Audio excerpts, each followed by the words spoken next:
Now, Hurricane Andrew forever changed the enforcement of building codes and home construction in Florida's hurricane-prone alley. A testing facility in Miami, the wall of wind dedicated, proving how buildings can withstand hurricane-force winds. We're at the campus of Florida International University in Miami. Dave Malkoff is there joining us live. Dave, you look a little on the wet and windy side.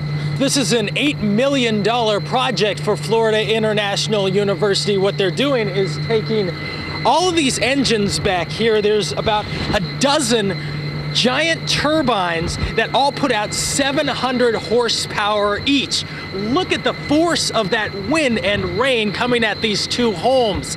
It really simulates what it was like 20 years ago. Category 5 in real life, and the same storm in a simulator. Still setting up the camera. This is what the International Hurricane Research Center calls their wall of wind. Yeah, go ahead. As they crank it up, we'll watch a pair of roofs that look the same on the outside. This is the hurricane strap. But on the inside, they're very different. I'm Eric Salna, and I'm a meteorologist. Eric and his team have built these scale models and the fans back there. 50 miles an hour. They made the one roof like they used to before Hurricane Andrew, before $26 billion in damage. You need to get in here. 74 miles per hour. Now we're at hurricane strength winds, a Category 1. Hurricane Wilma. By the time it cut across South Florida, it was only a Category 1. And it did plenty of damage. My name is Walter Conklin. I manage the wall of wind. As Walter brought on a Category 2, Category 2, you think of a storm like Hurricane Francis. we started wondering why they're doing all this in the first place. These fans, built for ventilating deep mine shafts, will help governments and inventors design better homes that will stand up to Mother Nature. This actually fits right on the leading edge here.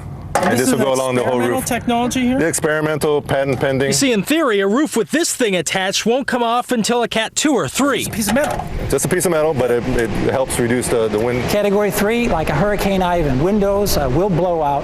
Doors will blow out. Whoa, there goes the back access door off the post-Andrew house. That is worth seeing again. Well, okay, so there it goes, but where did it end up?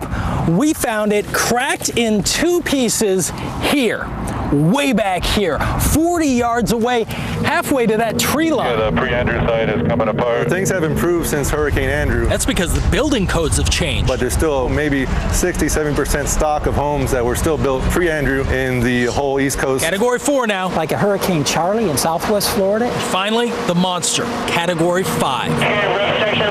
Well, this roof was built to pre-Andrew code. They used to actually staple roofs onto people's homes. Right here are these are staples. So what do you see on the other side that you can tell why it failed? The pattern of the nails, and also you can see this paper is very light paper. It's called 15-pound felt. You can just rip it. Very, yeah. The ghost of Andrew still haunts South Florida and the entire eastern seaboard. When you see that type of storm, every building is affected one way or another when you reach those wind speeds.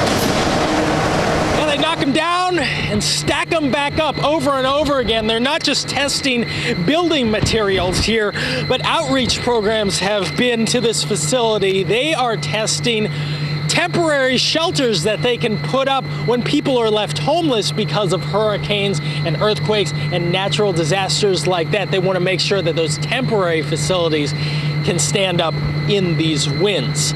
Wake Up with Al returns after this break.